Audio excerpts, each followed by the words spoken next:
안녕하세요. 전국에 계신 경할머니 여러분, 경제 읽어주는 남자 김광석입니다.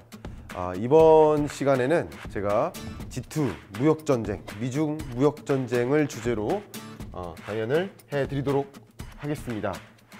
G2 무역전쟁의 전개 어떻게 흘러갈 것인지, 그리고 이것으로 인해서 어떤 영향이 있는지, 우리는 어떤 것을 염두에 둬야 되는지, 그런 것들을 정리해 보도록 하겠습니다. 물론 제가 트럼프발 무역전쟁에서 그 강연에서 너무 상세하게 A부터 G까지 다 다뤄드렸고, 또 2018년 하반기 경제전망 강연에서 또 이 G2 무역전쟁이 2018년 하반기에 굉장히 중요한 현안임을 강조하면서 상세히 설명드렸습니다.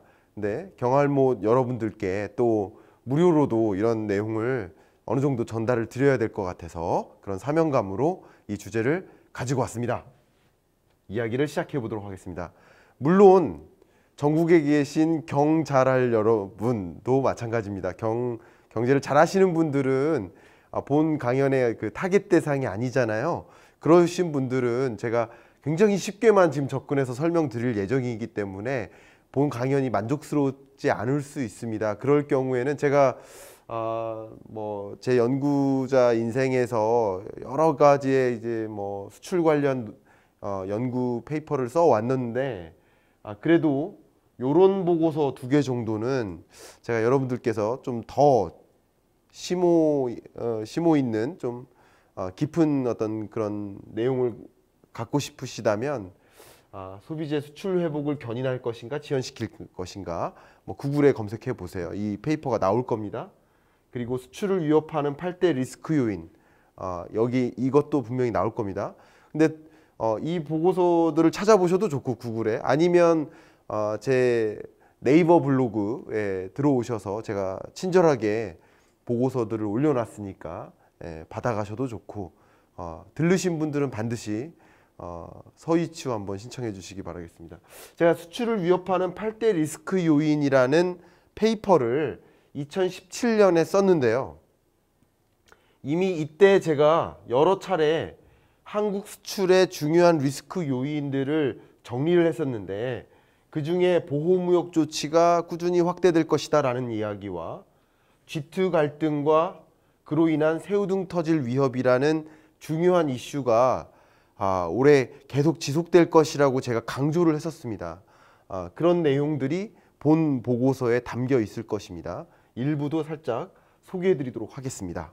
자, 미국의 보호무역 조치, 미국의 보호무역, 자국의 산업을 보호하기 위해서 외국으로부터 들어오는 품목에 대해서 높은 관세를 부과해 버리는 거죠. 그래서 100원에 들어오다가 갑자기 200원이 되는 거예요. 쉽게 말씀드리면.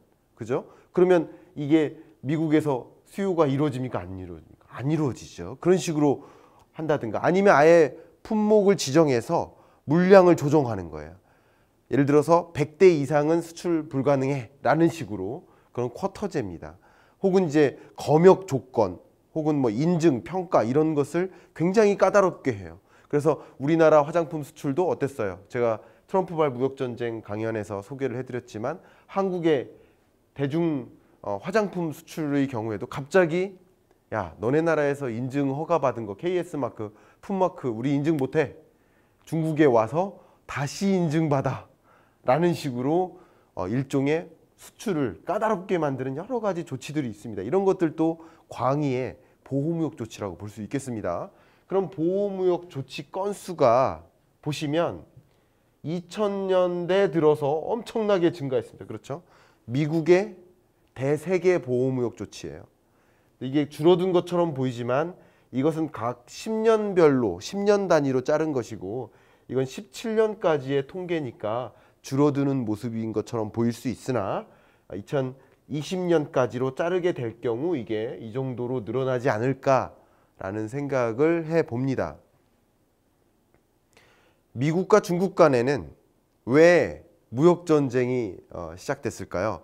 물론 트럼프가 당선되기 전에 후보자 때 이미 어떻게 했어요? 공약을 엄청나게, 나 일자리 많이 만들 거야, 무역 적자 해소시킬 거야, 미국은 제가 이 강연을 하러 오기 직전에 무역 적자 규모 통계를 쫙 훑어보고 왔는데 1988년 통계부터 제가 확인이 가능하더라고요. 한 번도 무역 흑자를 달성한 적이 없어요. 만성 무역 적자국이죠. 근데 트럼프가 나는 무역 적자를 해소하겠다라고 공약을 내세웠어요. 그럼 공약을 지켜야죠. 근데 무역 적자 대상국 중에 50%, 2000년까지는 1990년대까지는 80년대, 90년대까지는 무역 적자의 가장 많은 비중을 차지한 나라가 일본이었어요. 제가 직접 확인했습니다. 혹여나 90년, 91년, 92년, 93년에 걸쳐서 가끔 일본이 아닌 다른 나라가 더 최대 무역 적자국일 수도 있잖아요. 혹여나 제가 말 실수가 있을까 봐 정말 하나하나 연도를 확인해 봤는데 일본이 한 번도 빠지지 않고 99년까지 최대 무역 적자국이었고요. 미국의 입장에서. 그리고 2000년 들어서서 한 번도 빠짐없이 중국이 내내 최대 무역 적자국이었습니다. 그러면 무역 적자를 해소하기 위해서는, 그 공약을 달성하기 위해서는 미국이 어떻게 해야 돼요? 1등으로 중국을 압박해야죠. 중국과의 무역 적자를 해소해야죠. 그래야 공약을 달성할 거 아닙니까? 그렇겠죠?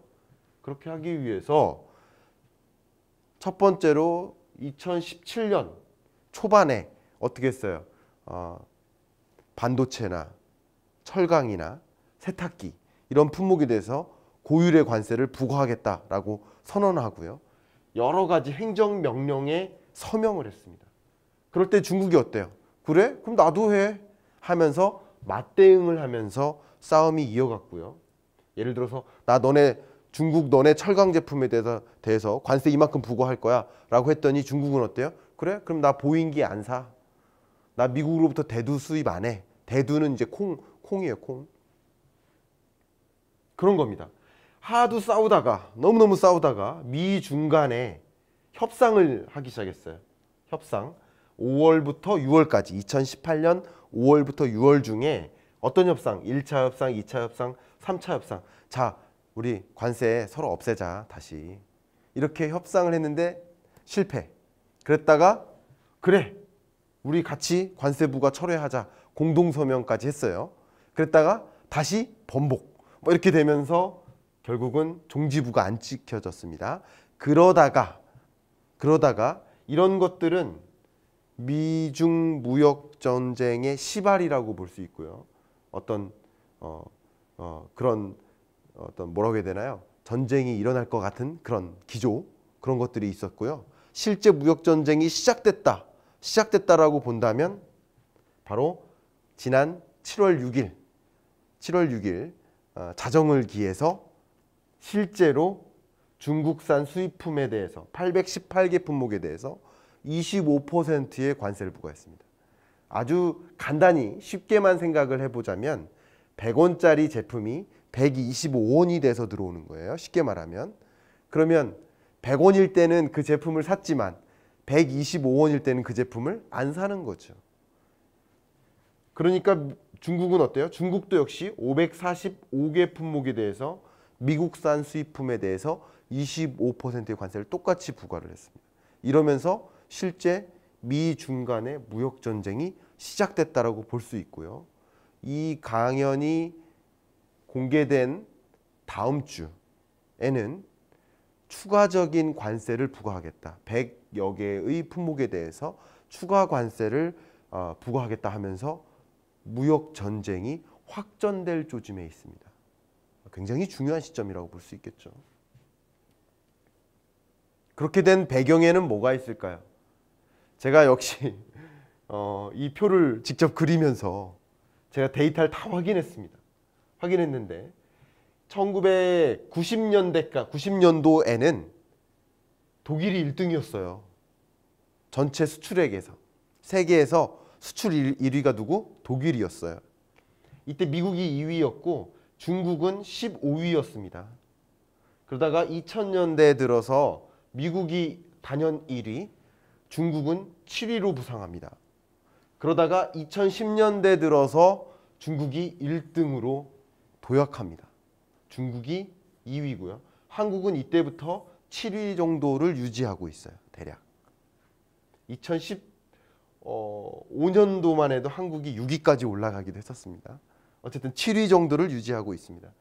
자, 막 16년 데이터로 확인을 해봤는데 역시 중국은 1위 자리를 안 내주고 있고요. 미국이 2위 자리에서 1위 자리를 계속 염탐하고 있는 상황. 그렇다고 볼 수 있겠습니다. 물론 2016년은 상반기 기준입니다. 지금 현재 데이터가 확인 가능한 데이터. 그래서 16년 상반기 기준이지만 16년 전체 기준으로 해도 이 순위는 바뀌지 않을 것으로 파악됩니다. 이런 과정에서 어때요? 미국은 굉장히 부담스럽죠. 중국이. 그리고 트럼프의 전반적인 기조가 뭐예요? 미국 우선주의, 미국 1등. 그런데 미국 1등 아니야. 그러니까 우리 뒤집을 거야 하는 기조. 그러니까 이런 거에서부터 나름 갈등이 시작됐다라고 볼 수 있겠습니다. 실제 미국이 우리 중국한테 관세를 부과해도 돼라고 주장할 수 있는 표면적인 이유, 근거, 당위적인 어떤 이유는 우리는 만성 무역 적자국인데 계속 무역 적자예요. 무역 적자니까 다 마이너스죠. 마이너스 무역 적자인데 그중에 무역 적자를 반으로 쪼개면 이건 중국이고 이건 그 밖의 나라로부터의 무역 적자예요. 대략 봐도 50% 정도 되죠. 그러니까 전체 무역 적자의 반 정도가 누구로부터의 무역 적자다? 중국이다. 그러니까 중국으로부터 무역 적자를 해소해야만 한다라는 당위적인 근거라고 볼 수 있겠습니다. 하지만 그 배경에는 어떤 것이 있냐면 그 배경에는 자, 중국이 중국제조 2025를 선언했어요.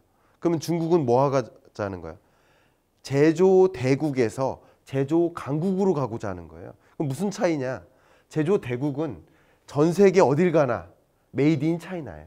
인형, 장난감, 플라스틱 이런 것들. 노동집약적인 제품에 있어서 대부분 중국산 제품이 대부분이에요. 그게 제조 대국이라는 의미예요. 근데 그거 아니다. 우리 노동집약적인 산업 필요 없어. 우리 하이테크, 첨단 기술이 집약된 하이테크 산업으로 제조 강국이 되고자 해 라고 선언을 했어요. 그러면서 실제 세계 특허 등록 건수가 미국을 압도적으로 초과하기 시작합니다. 그러면서 미국 입장에서 어때요? 나 이 길로 가는데 얘가 이 길로 가는 거를 방해해요. 외나무 다리에서 만나는 거죠. 밥그릇 싸움이라는 거죠. 그런 관점에서 중국의 산업을, 중국의 도약을 저지하고자 하는 그런 움직임이기도 하다라는 이야기가 굉장히 내막에 깔린 배경이라고 이야기를 많이 합니다. 또 한 가지 중요한 배경 중에 하나는 당장 2018년 11월에는 미국의 중간선거가 있습니다. 중간선거의 의미는 임기 기간 중에 이 대통령이 얼마나 잘했나, 정말 잘했나, 정책을 잘 이행했나, 아니면 능력이 있나, 이런 것들을 평가받는 자리라고 볼 수 있어요. 그러기 위해서는 자기가 주장한 것만큼은 지키기 위해서 그런 과정하에 있음을 계속 보이기 위해서 특히 중국 별로 안 좋아하거든요. 미국 사람들이. 그러니까 중국을 대적하는 그런 어떤 제스처를 계속 취해가고자 그런 중간 평가를 잘 받고자 이런 강도 높은 공격을 계속 강행하고 있다라고 해석하기도 합니다. 물론 이런 과정에서 이런 전쟁이 계속 지속될 수도 있지만 한편에는 너무도 양국에 주는 타격이 심하기 때문에 이 전쟁이 어느 정도 빠른 시간 안에 종결될 수도 있다라고 보는 시각도 있습니다. 둘 다 굉장히 논리적이에요. 뭐가 맞다라고 대답은 드리지 어렵겠지만 적어도 우리나라 입장에서는 대미 무역 그리고 대중 무역에 대한 의존도가 굉장히 높은 우리나라로서는 대미 수출길이 많이 꺾일 수 있고요. 특히 중간재 수출이 꺾여요. 뭐냐면 중국이 미국에 수출하는 수출이 꺾이면 우리는 중국의 수출 의존도가 한 25%나 되지만 특히 우리나라의 수출 구조는 중국의 중간재를 수출해요. 그럼 중국의 완제품을 미국에 수출을 하지만 우리나라의 대중국 중간재 수출이 크게 영향을 받을 수 있거든요. 그러니까 그런 여러 가지 과정을 정확하게 이해하고 그 과정에서 어떤 기업들이 크게 어떤 피해를 볼 수 있을지 그런 것들을 좀 관심 있게 기울인다면 적어도 그 전개가 어떻게 흘러갈지는 모르겠으나 이게 굉장히 중요한 2018년 하반기 중요한 이슈이기 때문에 이것을 염두에 두고 2018년 하반기 경제를 좀 살펴본다면 그게 도움이 될 것이라고 보여집니다. 자, 이상으로 이번 주 경제 읽어주는 남자 김광석이었습니다. 감사합니다.